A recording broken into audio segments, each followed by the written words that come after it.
All right, everybody, welcome back to the Stories and Songs podcast. I'm Tim Ash, your host, and today I have my friend and brother from another mother, Dave Fowler, in the studio. Dave, welcome. Thank you, Tim. I appreciate being here today. Thank you for having me, and just excited to share whatever I can. Yeah, man, I'm excited to have you in. Dave and I have been friends, gosh, I want to say going on 10 years at least, maybe longer. At least. Yeah, we did some gigs together. And we haven't ever written any songs together. I think we need to make that our next thing. Should be the next thing we tackle then. Yeah, absolutely. We'll put it on the calendar after we're done. So what do you got going on, man? Let's do this. Tell me a little bit about you and what you've done and where you've been. Kind of, if you had a 3-minute elevator pitch to give on who Dave Fowler is, let's hear that. I'm from Western North Carolina originally. I was born in the Asheville, North Carolina area. Grew up over there, and I moved here to Nashville, Tennessee, just about 40 years ago. Man, so I've been here a long time. I've seen it go through a lot of changes. I have quite an interesting story to tell. There's so much going on in my life right now. I'm writing a book from all my music experiences, which have been very vast and very heck yeah, quite a melting pot of people I've played with. I always say I've been one of the lucky ones because I've done so many different things. And yeah, let me hear that brag sheet real quick. Tell me Lord. A few people. Just give me like 5. Well, of course, as you know, Billy Bob Thornton and Dolly. I've had the great fortune through my buddy Kent Wells to do a few things with Dolly.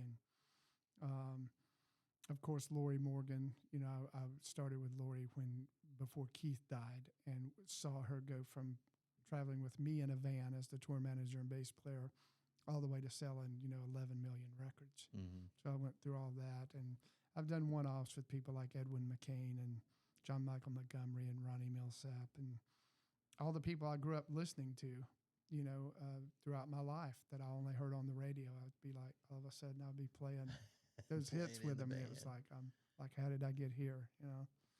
But I've been very blessed. I count myself very fortunate. Yeah, that's amazing. Are you going to call the book that? How Did I Get Here? That's a good. You may have just named it. Maybe. I think the working title at this moment is basically BASS, basically speaking. Oh, yeah. Oh, that's clever. So we'll see. Yeah. But that's a good title, man. Yeah, man. So what do you got going on right now at this moment? You're playing with Artemis Pyle? I am. I've been working with Artemis the last few years, and we are in the middle of a Leonard Skinner tribute record. I formed a record label with a buddy of mine, Lynn Snow, out of Texas last year. Okay. And we signed Artemis to a 1-record deal because I had this idea to make a Skinner tribute record and invite guest artists. So we have Sammy Hagar did Simple Man with us. Oh, wow. Ronnie Dunn did Sweet Home Alabama. Dolly recorded Freebird with us. And Billy Ray Cyrus is on it. Lindsay L. is on it. That girl is amazing. She's great. All of them are amazing, but I just discovered Lindsay L. in the last couple of weeks. Man, I was blown away by that girl. Yeah, she's very sweet, very kind. She's very humble. Did a great job. She recorded Needle and the Spoon with us. Oh, man. And it came out really good. We're excited about this project. There's a lot more artists on it. Lee Brice is on it. I'm trying to think who else is on it. Tracy Lawrence is on it. He did That Smell with us, and he slayed it, man. I worked with Tracy for 5 years. Oh, yeah. And I asked him, would he like to be on the record? And he was very generous to say yes. So, and his track is just fantastic. Yeah, he's a great singer, man. Yes, he is. People slept on Tracy Lawrence for a long time, man. Mm-hmm. As soon as I heard him, I was like, man, that's crazy. Same with Tim McGraw. Mm-hmm. Tim can sing, buddy. Yep, good stuff. Yeah, man. So we're getting that record. That record is actually ready. We're just tying up all the red tape, as you could imagine. There's a lot involved in something like this. A lot of people getting paid for stuff on that one. And just getting ready for the tour season with Artemis. You can check our tour schedule at artemispyleband.com. Gotcha. For all the tour dates. We're going to be all over the place. Yeah, cool. We'll do those shout outs at the end again too.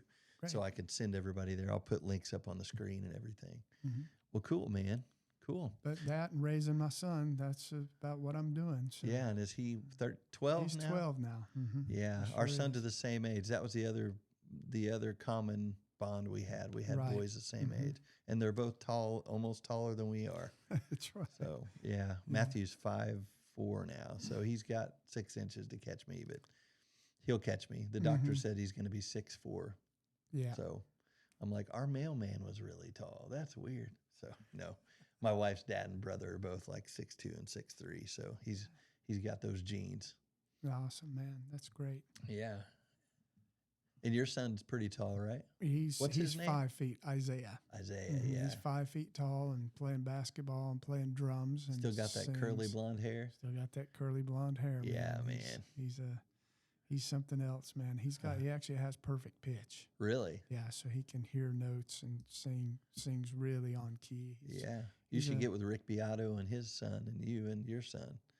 Rick Beato's son has perfect pitch. He does videos with him and stuff. Yeah, I don't know if you ever watched him. I haven't. Yeah, Yeah. he's amazing too. Yeah, he can do a lot of stuff I can't do already. Yeah, I have relative pitch where I can hear a song and know what key it's in, and then I can tell you what key something is if I hear it like on the piano or something. But I don't have it's not perfect. I'm not perfect by any means. I get it. I don't think anybody is. Yeah, that's beautiful, man. So is he? Man. And he's a drummer. He's playing drums and plays some piano, and he's infatuated with electric guitar because I turned him on to Ed Van Halen. Oh, and yeah. He's really infatuated with that, his playing style. But I'm trying to tell him it's like that's a once in a lifetime guy. Right. You got to do this first to get to that for sure. Right. Well, hey, man, let me do a couple. One thing that my listeners love is I do these 6 or 7 bullet questions that I shoot at you, and you just do quick answers. Let's do that real fast. And then we'll get on to the meat and bones of it.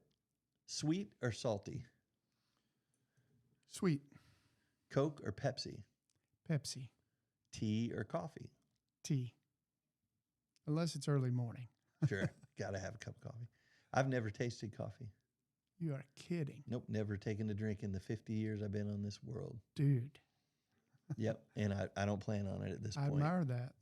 Yeah, so I grew up with a mom and her aunts or her sisters all smoked and drank coffee, and I think I just put it all in the same category and just was always like, I'm never going to do that. So I never did. So my weakness is Mountain Dew Zero. So at least I'm doing the sugar-free, but I used to do the full-blown Mountain Dew, like 3 32-ounces a day, and I had to get rid of that belly, man. I just couldn't do it anymore. So I hear you. anyway, back on topic here. Sorry. I know all these answers for you probably, but are you a hot or cold weather guy? Hot. Me too. The hotter the better. Agreed. Glass half full or glass half empty kind of guy? Oh, it's half full, man. Has to be in this industry, right? Yes. What else will we do, right? You go bananas. Yeah. My grandma used to call it the mully grubs. She'd say, get out of your half full glass of water, half empty glass of water and out of the mully grubs and fill it the rest of the way up. Nobody else is going to do it for you. Correct. So, all right, man. Who is your favorite singer of all time? If you could pick one, alive or dead. Boy, that's a tough one, but the one that would come to mind would probably be a guy named John Farnham. From Little River Band. From Little River Band. It's my favorite singer. Australia. Yeah, he would have to be up there, man, because he has it all. He has range, he has soul, he has he's got everything you would look for in a singer for me personally. Just his control, his pitch, I knew we were friends for a reason. Yeah. Dude, my two are John Farnham. John Cowan. Oh, yeah, John Cowan. The two fantastic. Johns. Yeah. Yeah, John Cowan sang on my second record. He sang background on 2 songs. And after we were done, he's like, I don't really feel like you needed me, man. You are hitting all those notes. And I'm like, I needed you. How much, and I'll tell you the rest of the story later. It's pretty funny, but it'd eat up too much time. Amen. But yeah, John Farnham, you're the voice. And their best song, though, that song, Please Don't Ask Me, the piano. I remember growing up, man, 1983, HBO was a brand new thing, and Little River Band did a concert at Sydney Opera House. You remember that? That's where I got introduced to John Farnham Yeah, me on too. that That HBO special. episode. So I recorded it on a VCR. That's what we used to watch, kids, a VCR tape back in the day. And I would sit there and watch that and just rewatch it because I grew up in a house where my brothers both sang and my dad sang, and then my cousins all sang and their dad sang. Oh, my dad taught me how to sing, man. Mm-hmm. He taught me how to hear harmony. And whenever I moved to Nashville and first started singing and I was working with a band, I'd be like, yeah, you sing this harmony. And some people would be like, man, I don't know how to sing harmony. And at first I didn't understand it because I was around family and you just pick one and I'll pick one and we'll go, you know? So yeah, growing up, Little River Band that's my favorite band of all time because of John Farnham. Yeah, And they're still doing it. agreed. They're still doing it. Yeah, not with him, Not but with yeah, him. the bass player, Glenn, is his name Glenn? Wayne. Wayne, yeah. He's Mhm. singing lead. So yeah, awesome, man. John Farnham, what a great singer. All right, here's an important one. Van Halen or Van Hagar? And you Oh, can say boy. both because I know where you're at in life. Yeah, man. There were so many. I saw them live a few times with both guys. So Dave just brought such an element. Not that Sammy didn't, Mm-hmm. because I've gotten to know Sammy, but the Sammy era was much more. Um, of course, Sammy's a tremendous musician, guitar Mhm. player himself. So he brought a completely different element in addition to his unbelievably amazing voice. I think So- melody was a difference too, right? Probably because they became not in a how do you say this? Not in a bad way or anything, but they became more commercial with Sammy. I think they had more commercial success. I think. Sure. Because they were just straight out raw rock with Dave. Yeah. And it was good. And they Oh, got yeah. a lot of airplay, and it was good. But I think Sammy brought a different songwriting element, obviously. And that's one I just can't pick between the two. I would Yeah. have to say both on that because I love both versions. And Sammy's just such a sweetheart of a guy. Yeah, you man. know, I've never he's- met him. I would love to. Maybe you can help me out with Well, that. I'd love to it's- have him on the podcast. He's he's an amazing cat, dude. Yeah, he's one of my favorite singers too, man. He's my top 5. Mhm. Yeah, he's a great dude from everything I've seen and heard. And man, Where Eagles Fly, gosh, that's talking of 80s power vocals. yeah. Golly, man, what a singer. Yeah, God. that's about as good as it gets. man. Yeah. It's Yeah. funny because I picked both as well. I'm straight down the line with Van Halen and Van Hagar, and Mhm. you'll appreciate this as a guy in the older category with me. I had just interviewed a young guy, and I said, "Do you prefer Van Halen or Van Hagar?" And he's like, "Oh, I don't even know who Van Hagar is." I'm like, "Never mind. I'm going to edit that question out." But most musicians will say one or the other or both for one reason or the other. So that's something I always try to ask at least seasoned musicians. And I'm learning that they got to be seasoned like we are you got to be a little salty to answer that question, I think. Yeah. So, all right. So Dave, if you hadn't become a musician, what would you be doing?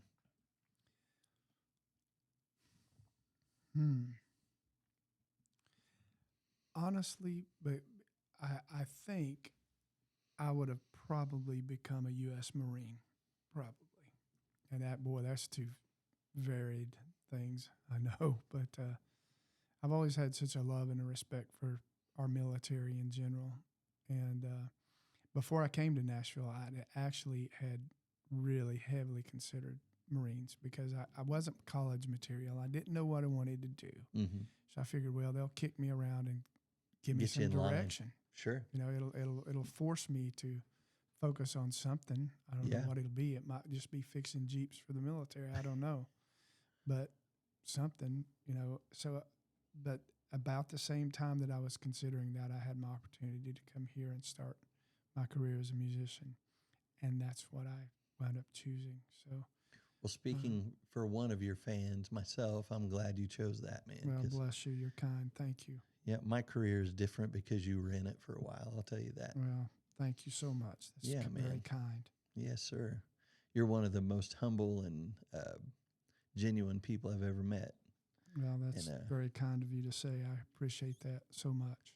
yep. I don't take that stuff lightly. I take that very much to heart Well, when and people say that. So and I actually watched an interview last night with Adam Sandler. He was on Jimmy Fallon, and he just got the Mark Twain Award, and Jimmy Fallon was like, "How was that? It was, man, how's it feel to get that?" And he goes, "It's weird, sitting in a room full of people. It's weird to hear people say, 'Hey, man, you're great, and I love what you did and who you are.'"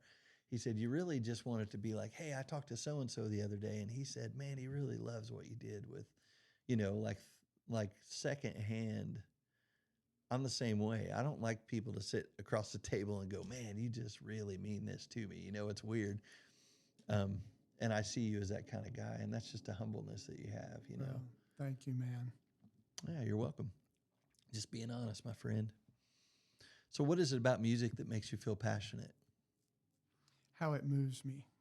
I mean, I can, even though I'm an old man now, I still get, if I hear certain songs and they move me, I mean, it'll move me emotionally, and I love that. It's not something anything else can do, Yeah, and it doesn't work for everybody, does it? Nope. I'm the same way, man. Are you one of those guys that you sit in the car until the song's over?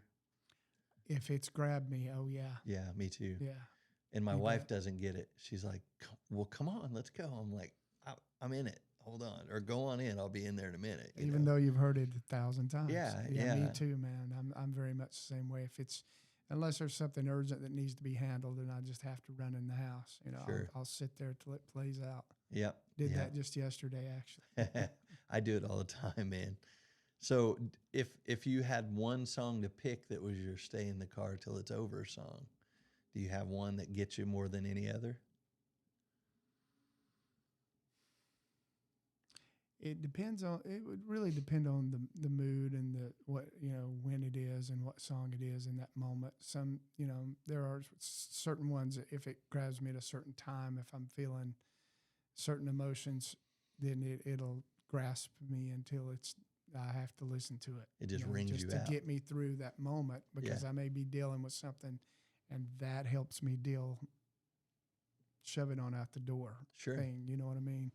So it really depends. There's so many great, well-written songs, and fortunately, we live in the home of great songs. Even Sting said that. Yeah. He said Nashville is the home of the song. Yeah, that's true. And there's so many just well-written songs, man. Mm-hmm. Yeah, so mine I have two. One of them is Angel Flying Too Close to the Ground by Willie Nelson. It just reminds me of my mom, man, every time.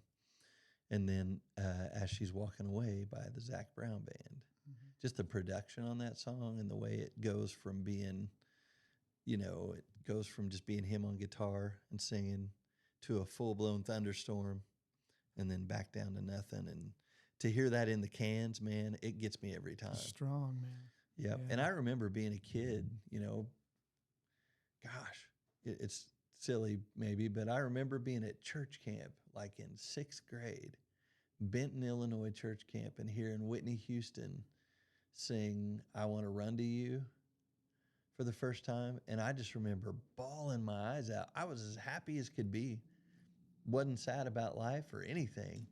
And just that emotion, man. And from then, I started finding them, like, John Farnham and the Little River Band and all these different guys who could emote that kind of emotion out of me. And for me, it was like, I got to do this. This is what I got. This is who I have to be. And coming from the family that I came from and the church background, it's like, well, I'm good at music. This is what God has for me to do. That's not always the case, but Well, that's the power of music. Yeah, the power of a song. Power, Yeah, man. So you have done a lot of collaborations over your life. I'm finding a lot of these questions, you're going to make somebody mad if you don't pick them because you've done so many. or you know so many people, so I got to kind of be careful. Or they can all just go, "Oh, you're right. I like Sammy better than Dave," or whatever, you know. Mm-hmm. So if you had one dream collaboration, let's do this that you haven't done. Who would that be with, alive or dead? Man, I always had this wish that I would love to have played with Eddie Van Halen. Hmm. Just if I could have played one song with him, that would have been amazing. Hmm. That's probably the big one for me personally, or to play something with John Bonham would have been cool because he was such a powerhouse. Jeez, how about John and Eddie with you together? That'd be massive. That'd be pretty fun.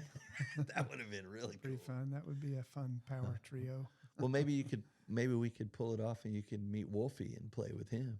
Yeah, speaking of him, I really love what he's doing. Me too. You know, did you catch him at the Ryman a few months ago? I wasn't able to, but I tell you, I see a lot of fans giving him a hard time online about his weight, and it's like, if you were a fan of his dad would be so disappointed in you. Yeah, if you were doing that to him. I think he's a good young man. He's not a kid anymore. No, I think he's a really good-hearted young man because his dad was, and his mother is, from what I know. I don't know them, obviously, but it hurts my heart to see people give him a difficult time because of his things like his weight, and that doesn't matter. He's cranking out some great rock music. Man, that guy can play and sing. He does it all, man. He does it all, and it would be Ed would be so hurt at how some of the fans have treated him. I agree, and they need to take that into consideration. I agree 100%, man. You know? Yeah, I got to see that show at the Ryman with Alter Bridge, man. And I'll be honest with you, Alter Bridge is my favorite band in that genre. And I wish that I had 3 more songs from Wolfie before Alter Bridge came on, because golly, man, I was blown away by how good he was. And he was just so humble. And man, he was just like, guys, everybody, thank you so much. You know, I mean, he was just genuinely like thankful that people came to hear him play and let him take the time to play. And it was really cool. He was like, hey, I want you guys to know I brought Dad along with me. He had his 2 412 5150 cabinets he was playing out of. He said, I brought a little bit of my dad with me tonight. You know, I got a little teary-eyed when he said it. So I was a huge Eddie Van Halen fan too, man. Do you have a song that you would be a little embarrassed to say that you love? Maybe one that you crank up in the car that when nobody else is around or anything? Yeah, probably. I always loved the production and the sounds and the way it was put together. Captain and Tennille, Love Will Keep Us Together. That's a good song. And if you listen to it, the bass part is fairly complex. Mm-hmm. It's like, oh, I could sit down and learn that. It's like, well, I could, but it might take me an afternoon because the guy played some really neat stuff in and around what Daryl Dragon was doing on the keys, you know. Yeah. So, but I still love that song. I loved it when I was a kid. There was something about it. And as I've grown older, I listen to it every once in a while, and it's like, and I crank it up. I don't care who hears it. It's like, because I've recently, in recent years, now that I'm kind of co-producing some things and doing some things, I've really gotten into paying attention to how things are produced, how things are created. Yeah. How did they get that sound, or how did they put that together, or who had the mental capacity to think to do that, you know? And yeah, it's always interesting to me because that's why I love so many different musicians, because they all bring something to the table, and it's all special. So because one guy didn't think of all of it, it took a collaboration of different guys to go, well, let's try this. And because I do that at sessions too. It's like, well, can I try this if we have time, you know? And sometimes it works out, sometimes it doesn't work out. Right. But I really enjoyed that particular song from a production standpoint. I love it. That's a great song, man. Yeah, I love Captain Tennille, man. Yeah. I grew up on that kind of stuff too, that real smooth. Karen Carpenter. Oh, dude, my gosh. I loved Karen Carpenter so bad. Yeah. She was such a great talent. I could just hear her sing all day. Yep, the perfect key of C. It's Karen Carpenter, man. Wow, that's awesome. Love will keep us together. That's cool, man. Yeah. That's very cool. Yeah, you know, I do the same thing whenever I do sessions, and I produce people and do that stuff too, and my own stuff, you know, and I always try to be strategic with who I bring in the studio. I always try to pick guys who, because when I come in with a song or an idea, I'm like, okay, here's what it is, but all of you individually are going to give your own thing to it, right? So I want to Mhm. give you the space to give your own thing to this song. We make it a thing together. And I've always approached songs that way. So after my first record, because I was pretty dripping behind my ears at 24 when I was here the first time and Yeah. started learning the ropes. And yeah, I feel like one of the old dogs now. But anyway, yeah, man, I find myself doing that too. I'll just listen to the production. Have you ever heard the Great Song Podcast? Mm-mm. So I they don't do think that. so. They break down a song, one song per podcast. It's like an hour long, really good. And they'll go like into detail on who played on it and where it was recorded and what they used. I think you'd really like that one. I'll send you a link to it. Yeah, It's really that'd be good. great. That'd be Yeah. great. And I like when I get hired for sessions for just what you just said. I don't want them to hire me because I want them to hire me because they feel like I'm going to bring something to the table. Yeah. And that's important to me. And I try my very best. Sometimes as a musician, creatively, it's not always, you can't always be spot on with your creativity because it either comes or it doesn't. Right. And if you're not feeling it for that song, you just kind of do the best you can. But I know I have friends that produce in town, and certain other friends give them a hard time because they don't hire them. And it's like, well, when they know I'm the right guy for the project, they'll call me, Sure. and I'm at total peace with that. You know. Yeah, and you have to be, right? In this industry, you gotta have some thick skin. Yep. I would say we both sound like leather at this point if somebody flicked either one of us. Mm-hmm.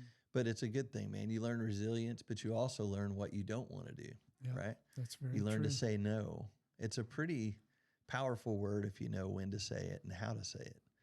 Because when I was younger, and I'm sure you might have been the same way, I said yes to everything because I'm like, oh, I got to do the next thing. I got to make sure I get to do that. Yeah, I overloaded myself all the time. Me too. It was like that fear of missing out, the FOMO thing. I would rather miss out. At this point in life, I'm Mm-hmm. just like, nope, can't do that. Sorry, man. So, hey, everybody, what's going on? I was just sitting here doing some editing on some of these podcasts I've done over the last few weeks. And I wanted to pop in and say thank you so much for being a part of this with me. It's so exciting, this journey I'm on and where it's all headed, all the new people I'm getting to meet, and all the old friends I'm getting to interview. If you would, down in the description, it has a like and subscribe option and a follow button and a bell. If you guys would hit that notification bell, like and subscribe, and have all your friends do it, all your family and everybody that you know that can come in and do that, that really helps me out with the algorithms, and it will really help my channel to grow the way that it needs to. Again, I thank you so much, and I appreciate all of you very much. I'll see you in the next one. What's next for you, Dave? What do you got going on this summer? Well, getting this record out, the Skinner tribute record, is the next big thing on my plate. And I got a couple of young new artists that we are working with, and a couple of outside artists that I'm kind of helping a little bit along the way who are really gifted. So just trying to develop some new talent with our small label and get the Skinner tribute record out and Artemis, the tour schedule this year because it doesn't keep me gone all the time. Mm-hmm. And the guys, fortunately, last year made me a full partner in the band, so that helped a lot from a financial standpoint. Yeah. So now, and unfortunately, with Gary's passing, Artemis is the last guy left, Right. and he was an original. But as far as that band goes, he is the last man standing that's valid. Yeah. And he's a wonderful guy. He treats me with respect, and it's a really good band. If you haven't seen us and you like Leonard Skinner music, please check out the website and come see us because you won't be disappointed. Yeah, and what's the website? It's artemispileband.com. Okay. And the tour schedule's on there. And we're going to be all over the place from New England to St. Louis. I can't remember everywhere we're going, but we're going to be all over the place. Yeah, very cool. Awesome, man. So, what's the name of your label? Do you have a website for It's that called too? Get Joe Records. Get Joe Records. So is Get that Joe Records. .com? Mm-hmm. Yep, GetJoeRecords.com. it is. Okay. And I'd also want to mention that I have incorporated the April Potter agency Yeah. lately to help me. She's a manager and an agent, and she's worked primarily in the gospel music field. I actually go to church with her, but I had no idea. A friend connected us, and she took a great deal of interest because I'm going into a public speaking arena for kids. I've been doing it in the public school system in North Carolina and just giving kids hope, because, man, I'm from that area and I get it because there's not a one of them that grew up any harder or poorer than I did. Mm-hmm. So I basically go in and share my story and just let them know, hey, I was a very average student. I didn't make great grades. Nobody gave me a leg up. I just figured out this is what I wanted to do, and I've done it. And I've done it on as small a level as you can do it, and I've done it on the biggest level you can do it. So it really just depends on how bad you want to do something and what you're willing to do to get there. That's right. So, I mean, it's Make a plan and stick to it, because a dream without a plan is just an idea. But April's made a tremendous difference in my social media and just helping me in general with all this stuff. So I'm very thankful for her. Yeah, very cool. Yeah, man. And is it April? Does she have a website too? April Potter Agency. Yes, she has a website. I believe it's .com, and you can also find her on Facebook. Gotcha. April So just Potter look up Agency. April Potter. Mm-hmm. You'll find all that stuff. Yeah. Well, I have just one more question for you, and Sure, then I'll man. let you go. And I don't do this with everybody, but as I said before, it's an honor for me to have you on today, Dave. Wow. You're a legend in my arena. You're a legend. I'm a bass player too, and a singer, and you're a stellar human being. You're a great dad. You everybody I know that knows you has nothing but great things to say about you. So. Well, I'm humbled by that, so thank you. Well, it's a true statement, man. It really is. Everybody that I was like, yeah, I got Dave Fowler coming on, they're like, oh man, I love that guy.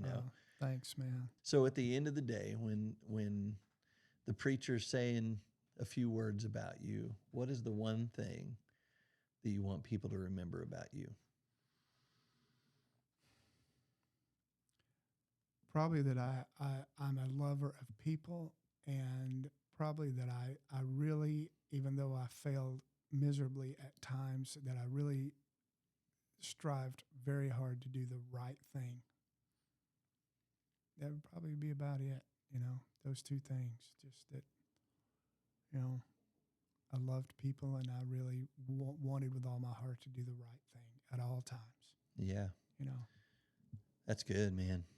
I remember when we were playing, we did some shows together, and I don't want to misconstrue anything. We didn't play in a band together ever. I wish that was the case, but I hired you and some other phenomenal musicians, and we played several shows together. And I remember at one point, I think I had a little bit of my own Kool-Aid on my lip. And, as lead singers, we tend to do that sometimes in life. And I remember you just came up to me. I don't even know if you remember this. And you said, I think you got Kool-Aid on your lip, and it's your own flavor, and you need to not have that on your lip. You need to, and then you basically broke it down and said, you just need to be honest, man. Make sure you're true to who you are and who you want to be. And it spoke volumes to me, man, just so you know. It was part of what sent me on a path to where I'm at now. Listening without worrying about having the next thing to say. I listen just to listen and take it in now. And I don't worry about having an answer for anything. I had a lot of people that are like, man, I bet you have a lot of wisdom to give when you're out there. And maybe with some of these younger artists I do, but there's so much more, even from them, that I'm learning just because I'm listening. And I have a few friends that have said that that's because I'm 50 and I just learned to slow down and listen a little more. But it's also from guys like you giving me good advice. So, well, it's we're all in this thing together, and to me, it's all about what we can do to help each other, because it's nobody got where they're going all by themselves. That's right. Somebody's had help somewhere along the way at some point. You know? So it's important that we help each other. That's why I love kids. I love trying to encourage kids to do the right thing, to don't be afraid. Just get out there and go do it. Go do it. I mean, it's there for the taking. Yeah. You know? So, well, Dave, thank you so much for coming on to the Stories and Songs podcast, man. I really do appreciate you. Thank you for having me. Be sure and send me a link. Yeah, man. All right, everybody. Thank you so much for hanging out with us today in the Stories and Songs podcast. Me and my friend Dave Fowler. Dave, thank you so much for coming on. Thank you for having me. It's been a great pleasure. Thanks. Yeah, man. All right, everybody. Thanks for hanging out, and we will see you in the next one.